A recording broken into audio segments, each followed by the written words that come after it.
Assalamualaikum warahmatullahi wabarakatuh. Perkenalkan, saya Rino Kristianto SPD, calon guru penggerak angkatan 6 dari Kabupaten Gresik. Salam guru penggerak. Pada kesempatan kali ini saya akan berbagi pengalaman bagaimana koneksi antar materi maupun kesimpulan dan refleksi yang sudah saya pelajari pada modul 1.1 tentang pemikiran Ki Hajar Dewantara. Pada refleksi dan kesimpulan kali ini ada 3 pertanyaan pemantik yang diajukan. Yang pertama adalah, apa yang saya percaya tentang murid dan pembelajaran kelas sebelum saya mempelajari modul 1.1. Yang kedua, apa yang berubah dari pemikiran atau perilaku saya setelah mempelajari modul ini. Yang ketiga, apa yang dapat segera saya terapkan lebih baik agar kelas saya mencerminkan pemikiran Ki Hajar Dewantara.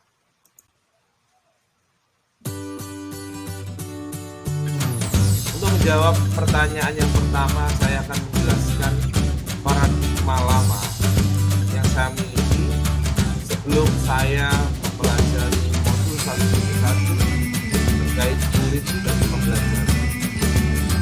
Bagian pertama, dominansi guru cenderung mendominasi kelas. Guru masih beranggapan bahwa peserta didik adalah kertas yang kosong, di mana kita bebas mewarnai dan mengisi. Pada bagian yang kedua, saya masih berorientasi pada penyelesaian pencapaian materi. Kemudian kami masih mengacu pada pencapaian tangan dari sisi kognitif semata, dan saya akan merasa gagal jika siswa tidak memahami materi yang saya jelaskan, yang saya sampaikan, bahkan jika tidak tuntas. Bagian yang ketiga, pada segi pedagogis, saya kurang memahami karakteristik didik. Saya masih melakukan pembelajaran satu arah. Dari segi aktivitas kelas, saya memaksa agar kelas tertib, disiplin, hening, dan saya juga memaksa anak menyelesaikan tugas yang sama. Itulah paradigma lama saya sebelum saya mempelajari modul 1.1. Setelah mempelajari modul 1.1, ada perubahan dari pemikiran maupun perilaku saya.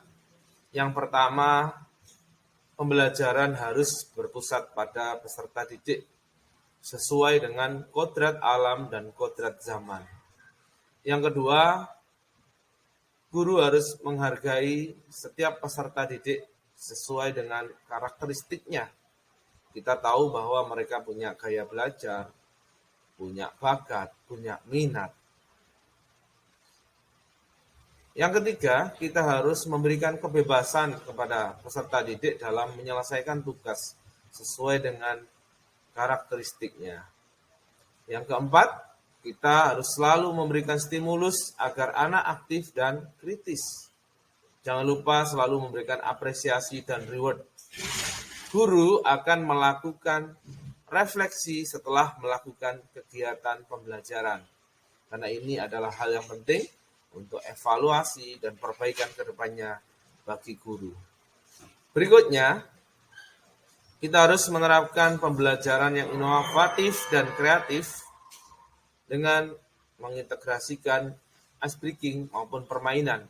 Karena pada hakikatnya anak suka bermain dan akan sangat berkesan jika pembelajaran itu sangat menyenangkan.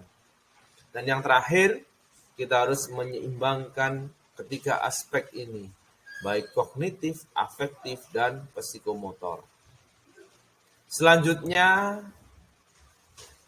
bagaimanakah kelas yang mencerminkan pemikiran KHD?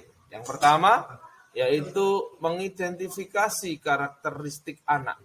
Jadi kita harus terlebih dahulu mengidentifikasi karakter anak, baik itu secara sederhana maupun lebih lengkap dengan tes psikologi. Yang kedua, kita harus merancang pembelajaran yang sesuai kebutuhan anak, sesuai dengan karakteristik anak tadi. Berikutnya, pembelajaran berpusat pada anak, menyenangkan dengan mengintegrasikan ice breaking dan permainan. Berikutnya, nomor 4, kita harus menerapkan pembelajaran berbasis kearifan dan budaya lokal sesuai dengan daerah saya di Kabupaten Gresik. Yang kelima, tak lagi menuntut peserta didik, namun kita akan lebih menuntunnya dengan menjadi toladan, menjadi kawan, menjadi mediator, pendukung, penyemangat, serta sahabat mereka. Yang keenam, mengutamakan budi pekerti dan pencapaian profil pelajar Pancasila. Dan yang terakhir, kita harus memberikan kesempatan dan ruang kepada anak untuk menyampaikan pendapat, merespon, maupun mengkritik. Itulah bagaimana kelas yang mencerminkan pemikiran Ki Hajar Dewantara. Terakhir, kesimpulan. Kesimpulan yang dapat diambil dari pemikiran Ki Hajar Dewantara yaitu sesungguhnya setiap peserta didik dilahirkan dengan bakat, minat, dan potensinya masing-masing. Anak bukanlah kertas kosong yang bisa kita tulis atau warnai sesuka hati kita. Tugas kita adalah menebalkan garis samar potensi pada diri mereka dan menyamarkan kekurangan-kekurangan mereka.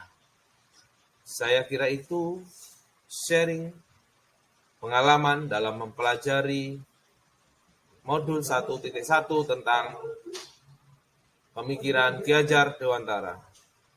Terima kasih. Jangan lupa like dan subscribe. Salam Guru Penggerak. Assalamualaikum warahmatullahi wabarakatuh.